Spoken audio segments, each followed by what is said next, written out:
กันเป็นทีเรียบร้อยเนาะ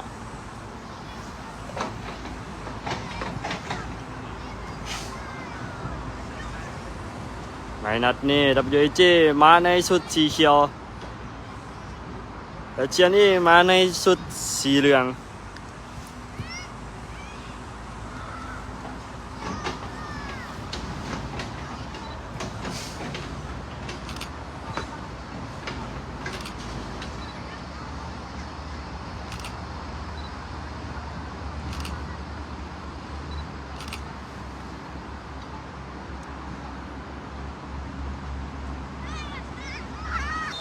การให้สัญญาณเริ่มเกมการแข่งขันเป็นฝ่ายเจ้าภาพเจ้าบ้านเนาะเคลียร์บานก่อนเปิดงานขึ้นมาเอาอาริซักโอ้โหตัดบานมาได้ออกมาที่ด้านซ้ายแต่กองขาวเตะยังบ่ผ่านให้มาที่อาริซักบอลล้ำหน้ากรรมการแทงมาแฟงซ้อนมายิงเป็นประตูโอ้โห WAG ได้ประตูที่1จากการยิงของหมายเลข8แฟงไปเนาะโอ้ขึ้นเกมกันไว้เลยสำหรับ WAG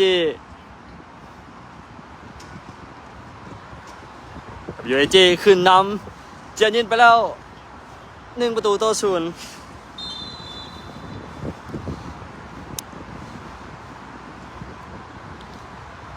ออกมาแต่ยังบ่พันผู้เล่นของ WAG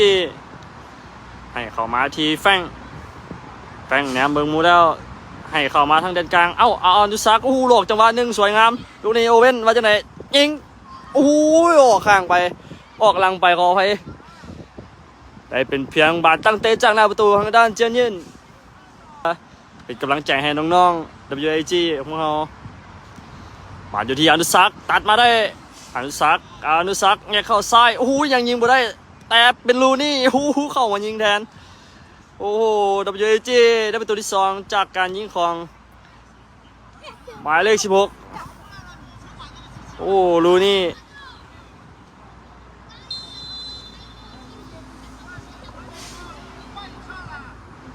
ให้ออกมาลูนี่ตัดบอลมาได้ให้ออกมาอุ้ยแต่ให้บดีมาที่หมายเลข30แต่ยังบ่ผ่านกล้องมาที่ลูนี่โอเว่นกับลูนี่คล้ายๆคือกันเนาะอยากลุงแน่หน่อยนึงให้เอาโอเว่นผ่านเข้าไปเอาซัก10เบาๆลูกนี้โอ้โหผู้สาประตูปัดต่ำคานกองหลังเคลียร์ขึ้นมาสำหรับเจียนยินมาอยู่ที่ลูนี่ให้เข้ามาทางแดนกลางแฟงให้มา1-2กันโอ้โหสวยงามแต่ยังให้บานคอยเกินไปเนาะกลับคืนมาที่อานุซักคักเข้าซ้ายให้ออกมาโอเวลูนี่ให้มาแฟงเปลี่ยนออกไปทางด้านขวาสูกน้ำใสโอ้โหจะให้จะถึกจิ้มออกหลังไปก่อน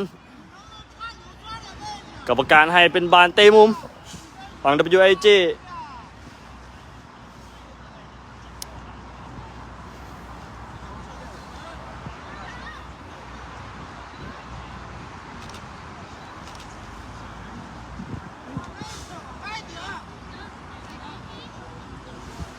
เปิดเข้ามาอุ้ยโบมีไผ่ทั้งเสาซองเอ้า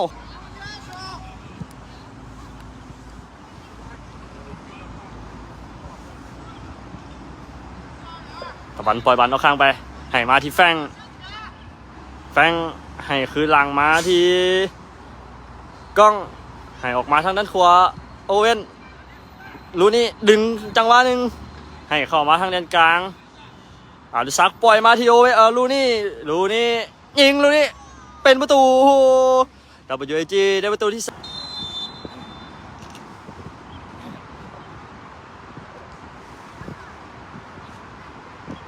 ทีหมายเลข30บุ้ยแต่ยังถึงกลับไม่ได้สำหรับเจียนยินถึงหลังมาเข้า2โอ้โหบัวพันธุ์ผู้เล่นของด้าน WAG ให้เข้ากลางมาที่หมายเลข16เอ้าปล่อยผู้เจอหมายเลข17ดักได้จะให้บดีแฟงตัดบอลมาได้แทงมาที่อนุซักไว้ได้อนุซักยิงเลยบอกโอ้โหแต่ลงจังหวะนึงให้ยิงโอ้โหบอลเข้าลูกนี้บอลให้ตะวันให้เข้ากลางมาดูนี่แอมมูแล้ว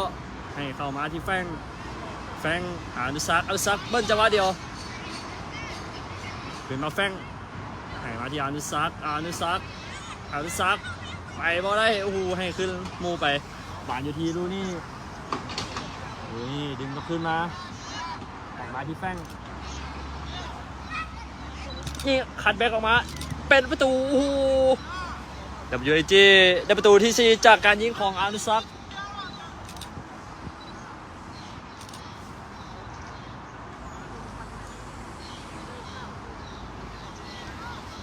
WAG ขึ้นนำเจนยินไปแล้ว4 ประตูต่อ 0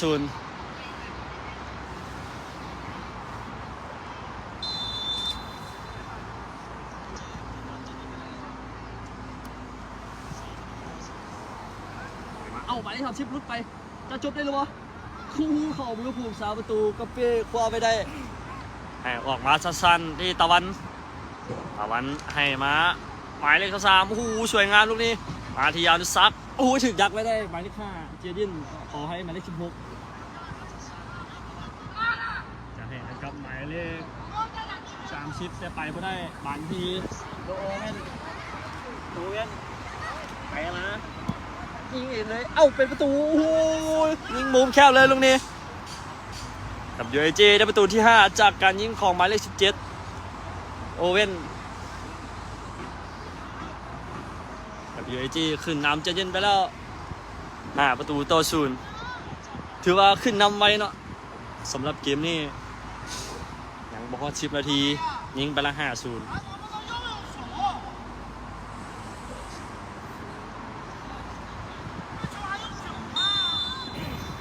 การในสัญญาณเชียวบังยิงจังหวะเดียวเลยสำหรับเจนยินหมายเลข9มาที่กล้องมาที่ก๊อปปี้ที่มากล้องเปิดเข้ามาทางแดนกลางอันซับเอาบอลลงได้รัวซับเอาบอลลงเห็นหมูหุยจะให้หนังกับแฟงแต่ยังติดใบเลข17เจนยินผ่านอยู่ที่โอเว่นให้โครงการมาที่แฟงมาที่อานุซักยิงเนี่ยยิงเองเลยไปแล้วอานุซัก3 คนเอาบอลอยู่คัดแบ็กมาเอ้ากรรมการบอกว่าจะไหนโอ้ยิงอุ้ยออกหลังไป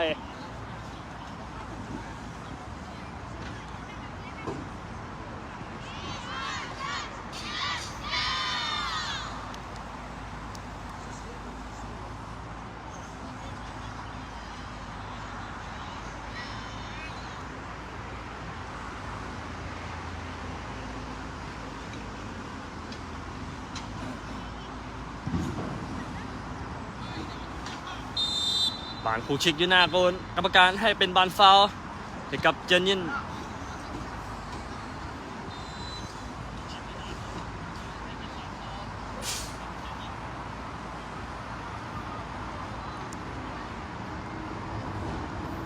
ผมว่าแอดอ่านชื่อทีมถึงหรือบ่เนาะขอห้องไปก่อนผ่านที่อนุซักแทงมาทีลูนี่มาเลยลูนี่ยิงโอ้โหออกหลังไปยังโมเป็นประตู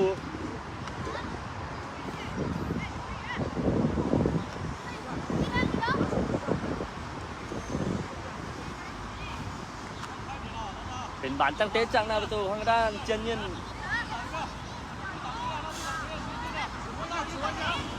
สิบแปดจากหมายเลข16โอ้ยเปิดโบขึ้นให้ออกมาทางด้านขวาหมายเลข7แต่จับบานไปอยู่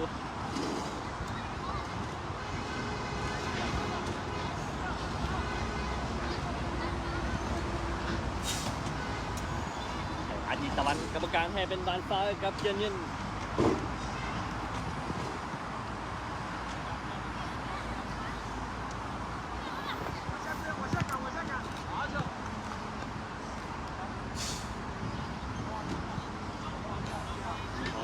บานฟาวน์บานโยนเป็นบานข้างบานที่อานุซักให้ออกมาที่ด้านขวาบานอยู่ที่โชคนำไซให้เข้ามาที่แดงที่แถว2มาที่โอเว่นให้แป้งคือหลังไปอานุซักยิงโอ้ยออกหลังไป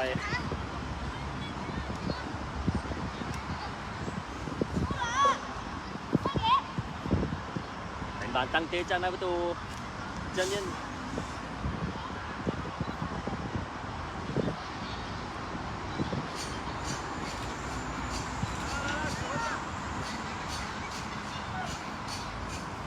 แป้งให้มาอาริซาโอ้โหที่เข่าจองอาริซายังได้อยู่ให้ขึ้นหลังไปบาลีที่แป้งทีหลังมาดีกล้องออกไปที่น้ำตัวตะวัน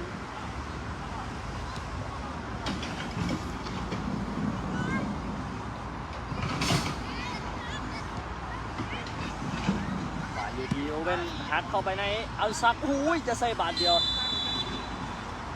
การให้เป็นบานฟาวกับเจียนเย็นยูไอจีมีการเปลี่ยนตัวผู้เล่น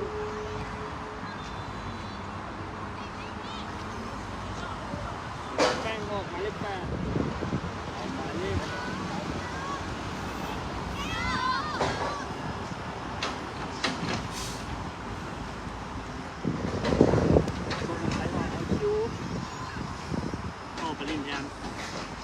เปลี่ยนทรงแล้วนะสำหรับ WIG ขึ้นมาเดี๋ยวหน่อยอุ้ยแต่ยังได้อยู่ให้ออกมาที่ตะวันให้เข้ากลางมาอาริซักให้บานเดียวมาที่เสือเดี๋ยวขึ้นมาที่อาริซักยิงไก่เลยลูกนี้ปูสาประตูออกมาไก่อาริซักยิงไก่เลยลูกนี้ WIG ได้ประตูที่6จากการยิงของหมายเลข10อาริซักจากจังหวะการยิงไกลเนาะผู้สาประตูออกมาไกลเกินไปสักบอลเลยเนาะผู้สาประตูสัก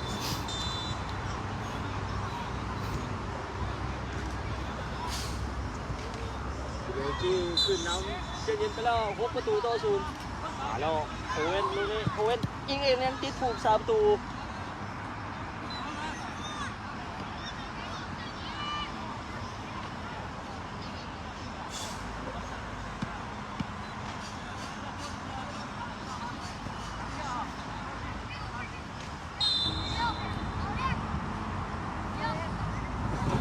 บานตีมุมของทางด้าน WIG เปิดมุมลูกนี้เป็นทางด้านอาริซัตก็หมายเลข10เปิดโอ้ยเปิดพอดีถือว่าตั้งเฮ็ดยังฟุกคลิกหน้าประตูให้ขึ้นมาที่อาริซัตหมุนจังหวะหนึ่งแงกอีกหรือวะยังบ่แงกโอ้ยบ่เข้าใจกันของที่หมายเลข17เจนเย็นให้มาที่หมายเลข9โอ้ยจะแก้ไปแต่บ่ผ่านผู้เล่นของด้าน WIG ขึ้นหลังไปตั้งไหมมาที่ตะวันต่อในอาริซักจะเบิ้ลปันเดียวให้เสือน้อยแต่เบิ้ลบอดีแต่ยังเก็บบานได้อยู่อาริซักดีมาโอ้ยเต็มหน้าปูเลยเนาะสำหรับผู้เล่นของเจนเย็นบานกูคิกอยู่ที่หน้าประตูถึงหลังไปตั้งไหมให้ออกมาที่กล้องหมายเลข4ออกมาทางซ้ายโอเว่นให้มาอาริซัก1-2บาลดีโอเว่นให้มาที่ด้านกลางเอลซองมาจากไหนตรงนี้บาลอยู่ที่คิวโอ้โหแต่ยาวกรรมการไว้ไหนให้เป็นบอลไฟกับ WIG ได้ฟรีคิกลูกนี้เหลี่ยมซ้ายอาริซักอีกแล้วเอามาเบิ่งกันฟรีคิกลูกนี้ว่าจะมีประตูเกิดขึ้นหรือเปล่า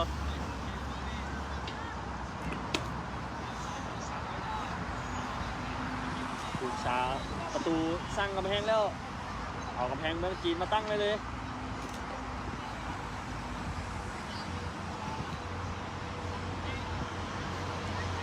เอาเป็นว่าอาริซักเล็กขึ้นการยิงผ่านกำแพงเมืองจีนได้หรือบ่อาริซักตั้งเป้าแล้วยิงยัดเข้าไปโอ้โหติดเสียผู้สาประตูอาริซักแงกเข้าซ้ายปั่นโค้งๆลูกนี้เรียบร้อยโอ้โหสุดยอดเลยลูกนี้แงกเข้าซ้ายยิงบอลเหลือเลยเนาะสำหรับอาริซักWIGได้ประตูที่7จากการยิงของหมายเลข10อาริซักวิไลกุล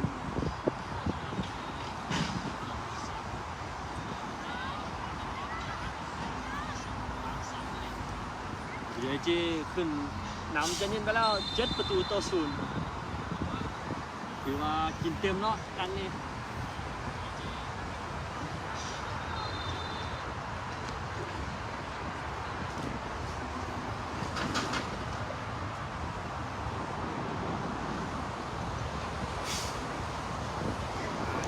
วันสกอร์นั้นนี่ก็ออกสูงอีกเนาะสกอร์นั้นนี่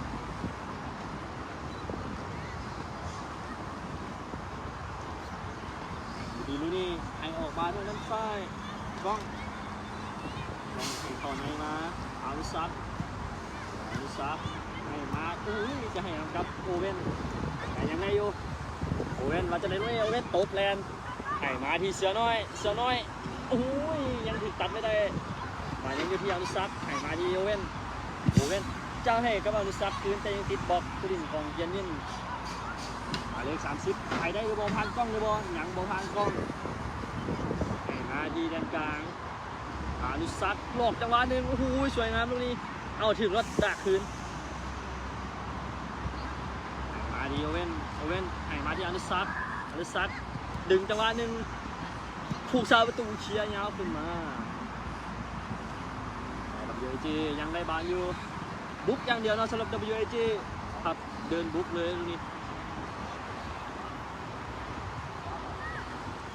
การบอกว่าจะเลยคิว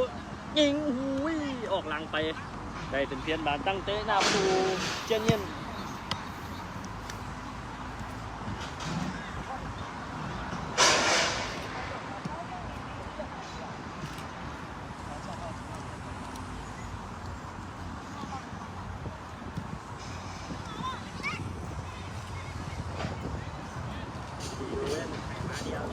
อารุซับแหนมมูแล้วให้เข้ามาที่ด้านกลางโบถึง มาที่คิวให้มาที่เสือน้อยพานมาที่หน้าประตูอารุซับสแลปเข้าสำหรับโอเว่นแต่ผ่านนิมูแต่สแลปหมายเลข17เดี๋ยวไอจีขึ้นนำเจนยินไปแล้ว8-0จากการยิงสแลปคือผู้ลินของเขาลั่นเจนยินเข้าโกนตัวเองไปเดี๋ยวนะคือมึงน้ำใช่เก็บมากกัน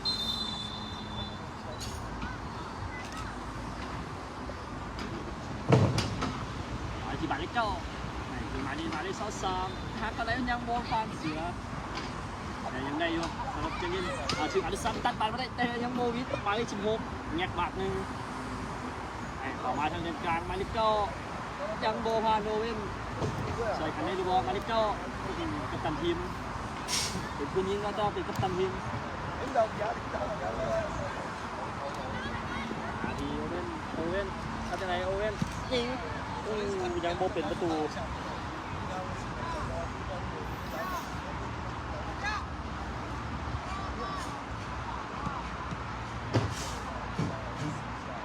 เป็นบานตั้งเตะจากหน้าประตูนั่นเจนเนียน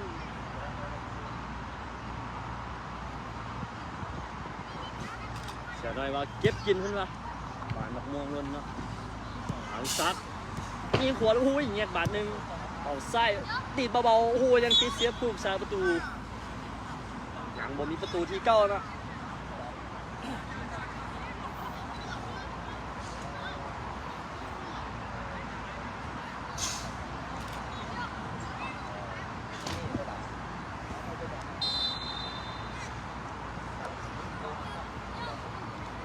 บานเตะมุมจากอารุซักหมายเลข10นะชนประกอบก้นแล้วนะเดี๋ยวนี้เปิดเข้ามาที่หน้าประตูเข้าหัวเสือน้อยบ่มีไผ่เคี้ยวออกหลังไปเนาะสำหรับผู้เล่นเจนยินเดี่ยวไว้ก่อน2คนเดี่ยว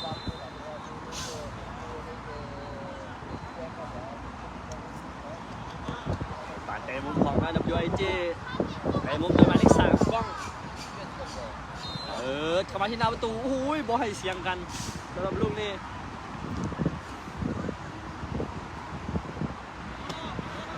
WAG เปลี่ยนกัปตันทีมมาเนาะWAG เปลี่ยนกัปตันทีมแล้วเป็นเสือน้อยเนาะกัปตันทีม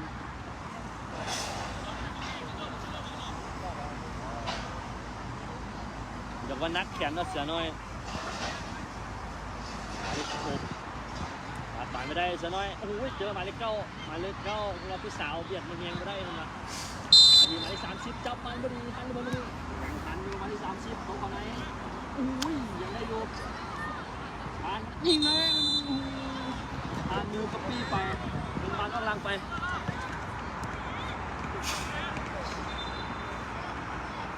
บานเตะมุมของด้านเจนนิน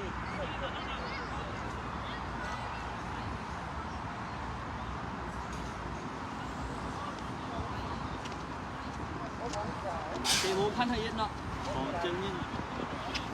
ขึ้นของภาคคือไม่เสียงไม่ยิน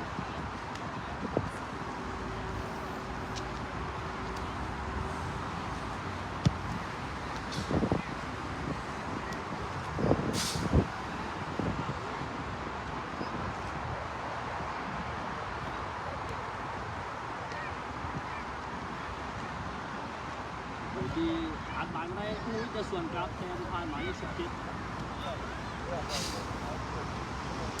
ให้มาที่หมายเลข30ยังไปบ่ได้บอลที่รูนี่ตัดบานมาได้ส่วนกลับขึ้นมาที่อนุสักแตะขึ้นมาอนุสักเอ้ากรรมการให้เป็นบานล้ำหน้าโอ้โหล้ำจังหวะแน่นอนลูกนี้โอ้กรรมการ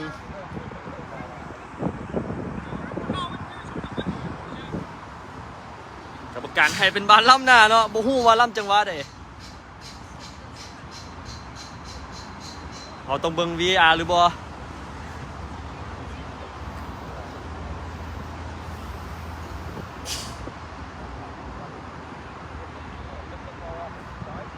กรรมการว่ายิงหลายโพดเป่าบัมล้ำหน้าให้ซะว่า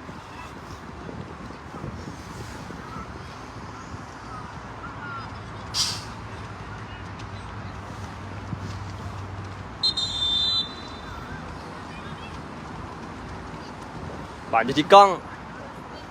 งให้มาลูนี่ยิงแงกเข้าซ้ายอู้ยังได้อยู่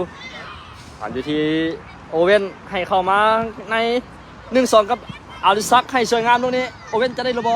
ยังได้อยู่สกัดบูพานเนาะเอ้าอีกมาหนึ่งโอ้โหเกือบสกัดเข้าโกนตัวเองเข้ามือผูกสาประตูเจียนยิ่งโอ้บรรยากาศยามแรงถือว่าสวยงามเนาะยาวขึ้นมาบาลอยู่ที่หมายเลข9จะเตะหนีหมายเลข12กัปตันทีมนะเสือน้อยให้ออกมายังได้อยู่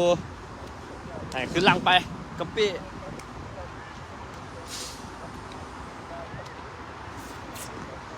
เข้ามาที่อนุสักแทงมาโบผ่านผู้รักษาประตูออกมาสกัดไว้ไทยสักปล่อยให้ลูนี่เล่นหมายเลข16แล้วให้ออกมาตะวันเดินออกไปทางด้านขวาให้เข้ามาทางโอ้ยปล่อยอนุสักจะเลียนแต่ผู้รักษาประตูออกมาซอยได้ทันผ่านไปถึงก๊อปปี้อาทิตย์ตะวัน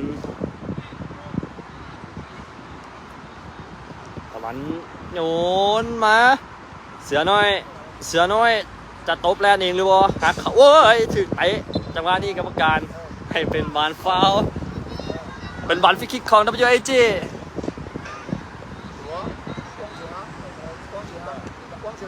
เอ้าหู้ยิงตอนไหนวะเป็นบานเตะมุมของ WAG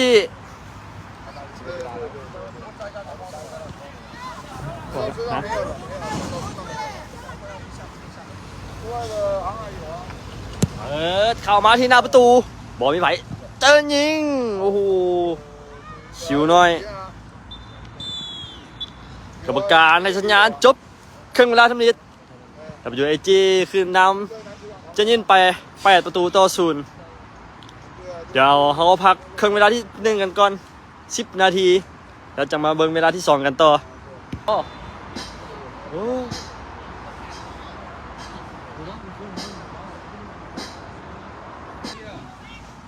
ผ่านอยู่ที่โอเว่น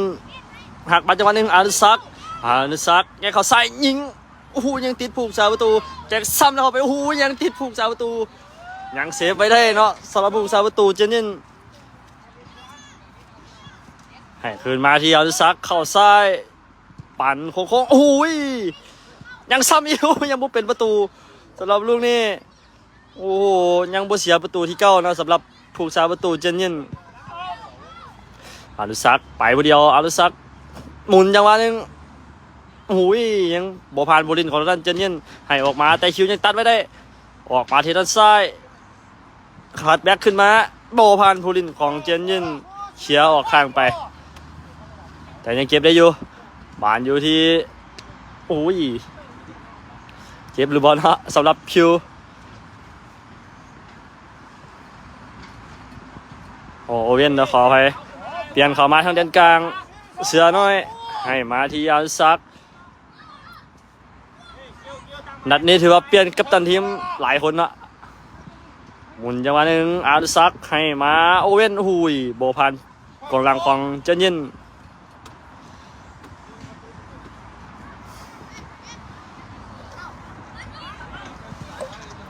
ให้มาที่อารุซักแทงเข้ามาเสือน้อยยิงเป็นประตูโอ้โหWAJ ได้ประตูที่9จากการยิงของหมายเลข12เสือน้อย WAG คือนำเจนยินไปแล้ว9ประตูต่อ2กดไลค์กดแชร์กันออกไป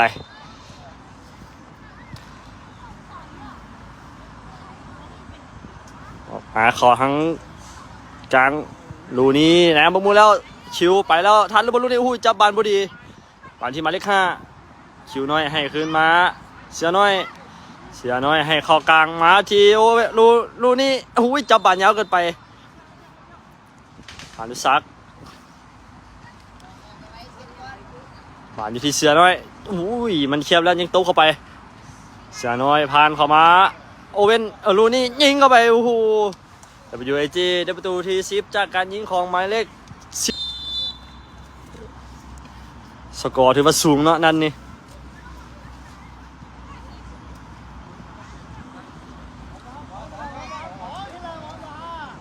ให้มาที่อานุซักแงกจังหวะหนึ่งดึงโอ้โห3หมายเลข16โอ้โหยิงไกลแล้วโอ้โหต่ำคานโอ้โหขึ้นมาอานุซักดักบอลไว้ได้ยังโบพานหมายเลข23ผู้สับประตูเคลียร์ยาวขึ้นมาบอลอยู่ที่ลูนี่ให้ขึ้นหลังไปสุขเจริญทรัพย์ให้ออกมาตะวันให้เข้ากลางไปออกมาที่ดีสุขเจริญทรัพย์ทางด้านซ้ายให้มาที่ตะวันแนมมุมแล้วให้ยาวขึ้นมาอนุซักทันหรือบอลลูกนี้ยังทันอนุซักโอ้โหใส่ความไวเป็นประโยชน์ให้เข้ามาในซ้ายแต่ละดอกโอ้โห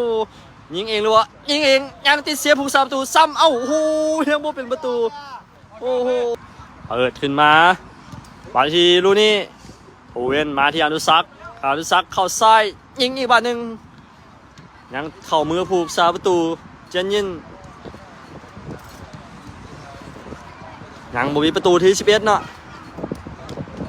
เปิดยาวขึ้นมาให้มาที่ลูโอเว่นจะผ่านเข้ามาข้างหน้าประตูบ่ผ่านเข้ามาแต่บ่ผ่านผู้ลินของเจนยิน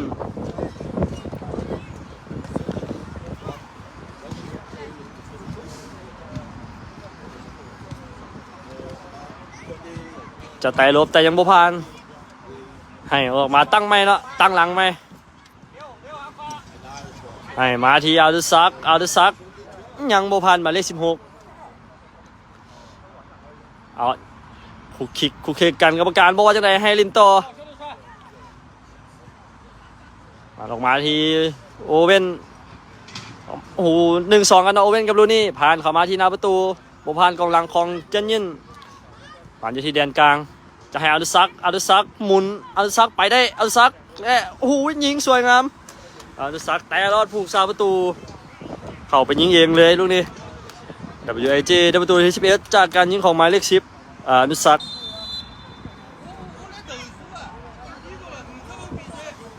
ผ่านอยู่ที่หมายเลข9กัปตันทีมของเจนยินให้ออกมาที่หมายเลข23ผ่านอยู่ที่เสือน้อยให้ออกมาที่อารุซักแต่รอดดักโอ้โหไปบ่ได้ถึกบังไว้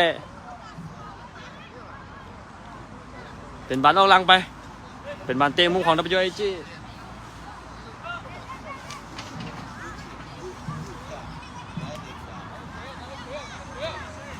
นาทีอานุซักเข้าซ้ายเอ้าจะยิงแต่ถึกต่ำเสียจังหวะเนาะ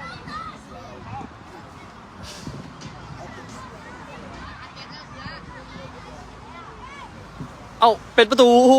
สวยงามลูกนี้คัดแบ็กเข้ามาเสียน้อยควายส้นตามเสาตามพุกทับประตูฟ้งเข้าโกนตัวเองWAG ได้ประตูที่12จากการยิงของเสือน้อยมาที่กัปตันทีมหมายเลข9เปิดเงาออกไปทางด้านขวาแต่เปิดบอดีผู้เล่นของ WAG ตัดมาได้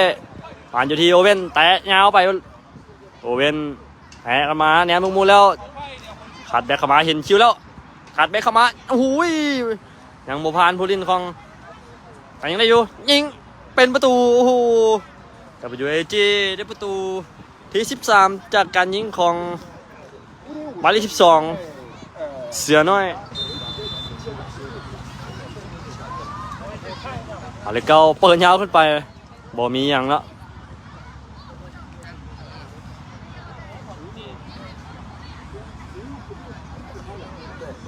หมานอยู่ที่ดูนี่ที่อนุสักไปอ้อมโตมาไปเองเลยลูกนี้ยิงเองเลยแปรเน้นๆเข้าไป WAG ได้ประตูที่14จากการยิงของหมายเลข10อนุสัก WAG ขึ้นนำจะยิงไป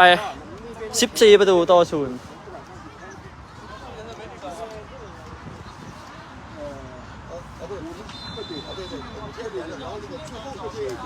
มาสั่นๆหมายเลข9โยนยาวไป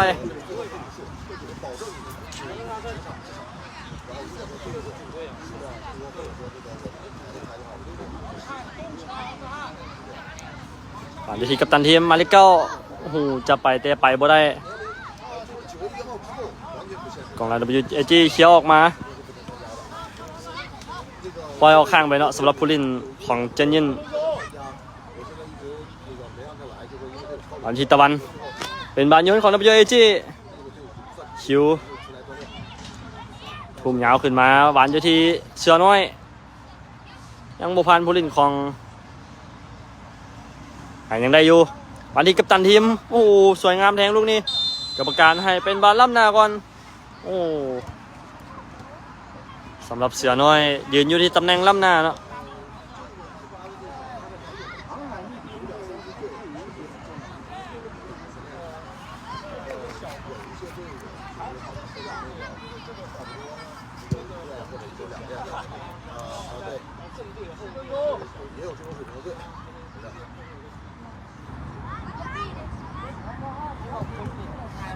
ให้เข้ากลางมาที่ลูนี่แทงในโบพานหมายเลข23แต่ยังได้อยู่โอเว่นยิงซ้ายโอ้เข้ามือผูก3ประตูยังเซฟไว้ได้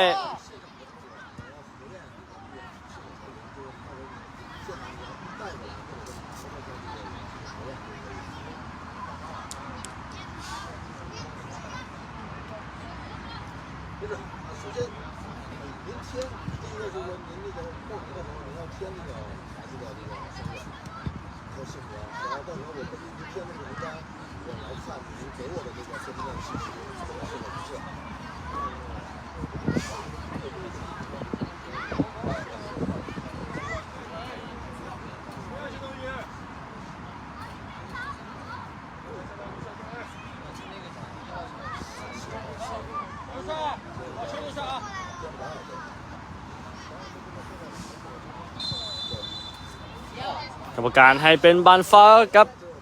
WAG ได้ฟรีคิกลูกนี้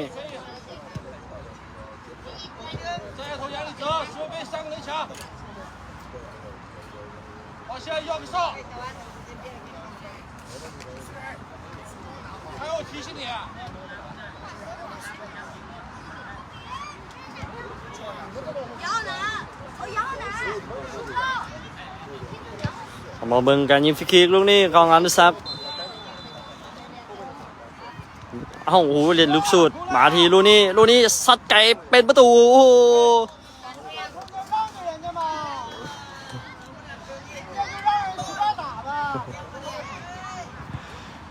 WAG ได้ประตูที่14ไม่จืดละยิงหลายคนเลย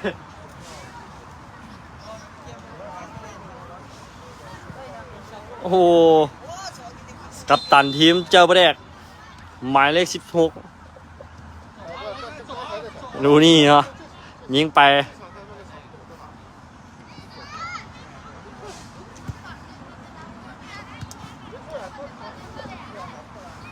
จังลูกแล้ววะ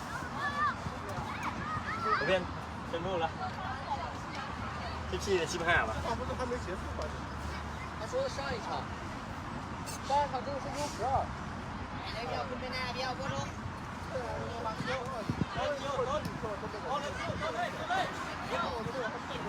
เข้ามาที่อดิศักดิ์ลูกกรรมการยกให้เป็นบาลล้ำหน้า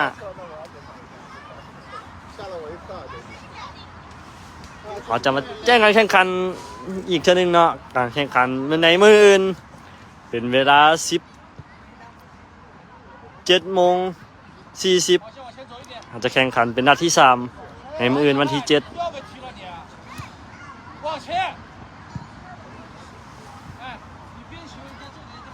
จะเป็นเวลาในลาวแม่น14:40เนาะแข่งนัดที่3ในมื้ออื่นออกมาที่คิวหมายเลข5สัตว์เองเลยลูกนี้โอ้โหแทรกหน้าเข้าไปเต็มข้อเลยลูกนี้สำหรับคิว WAG ได้ประตูที่16จากการยิงของหมายเลข15หมายเลข5คิว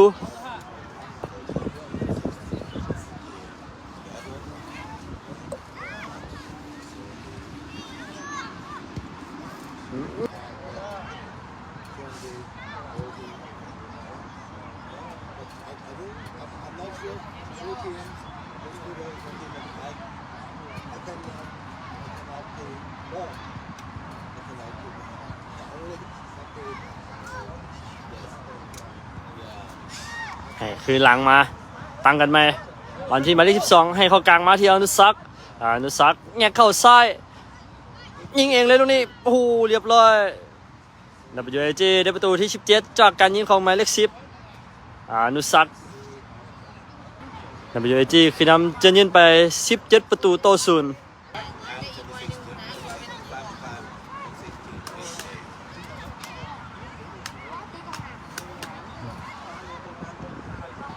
จะเปลี่ยนเอาก๊อปปี้ลงปรินแทนเอาดิซังเนาะไปกองหน้าเลย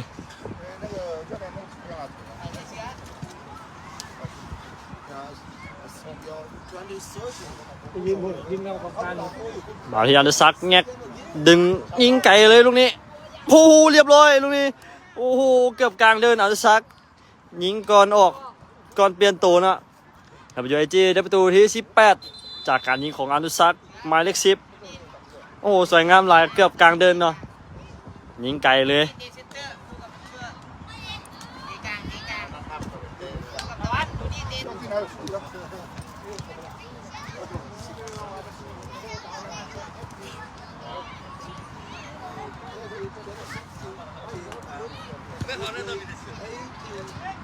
ยิงเองเลยตะวันหูทำเซาโอ้ออกหลังไปขอบใจทุกคนที่เข้ามารับชมรับเชียร์ให้กำลังใจน้องๆนักกีฬา WAG ของพวกเราเนาะไอ้ยาวขึ้นมาโอ้ยที่ลูนี่ดักได้ให้มาที่คิวจะผ่านยังบ่ผ่านเอ้าหูยขาลอยไปก่อนตะวันดักไปได้ตั้งคืนใหม่เอ้าต่อจะตั้งคืนใหม่ที่ก๊อปปี้อันที่ตะวันให้เข้ามาข้างกลางเสือน้อยลากเข้าในให้เข้ามาที่โอเว่นลูนี่ขออภัยมาที่ตะวันเข้าซ้ายยิงโอ้โห3เหลี่ยมเลยลูกนี้โอ้โหกองหลังขึ้นมายิงเอง WAG ได้ประตูที่18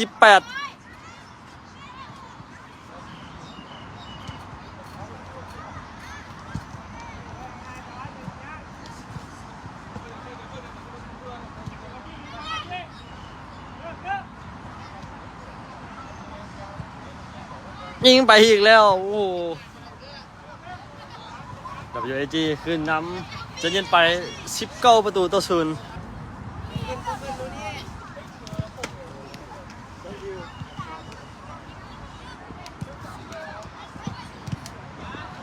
อยู่ที่ตะวัน ตะวันยิงเองเลยลูกนี้